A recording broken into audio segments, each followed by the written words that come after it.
Alors, il reste beaucoup plus de démissions que de ruptures conventionnelles, mais le nombre de ruptures conventionnelles a explosé et on voit bien que... Je rappelle les chiffres de la DARES, 75% des ruptures conventionnelles remplacent désormais des démissions. Des démissions. Alors, c'était absolument pas le but et seulement 12% des licenciements ont été remplacés par des ruptures conventionnelles. Ça, c'est l'étude de l'Institut des politiques publiques passionnant publiée la semaine dernière. On a quand même un système qui est dévoyé là. Aujourd'hui, et la question qui se pose, c'est celle-ci. Est-ce qu'il ne faut pas refermer un peu les portes? Plein de gens, d'un commun accord, mettent sur la collectivité le coût d'une séparation. C'est ça qui est problématique. Alors, résumons. Le débat qui agite la rupture conventionnelle n'est pas une question de chiffres. C'est le symptôme d'un système à bout de souffle. Le fond du problème, c'est d'avoir finalement inversé les rôles. Faire d'un côté de l'employeur un grand seigneur et du salarié en quête de mobilité un profiteur. C'est d'avoir appelé un accord amiable un processus où une majorité des demandes de salariés sont balayées, sont refusées.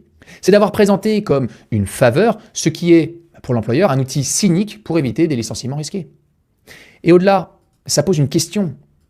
Quel monde du travail voulons-nous?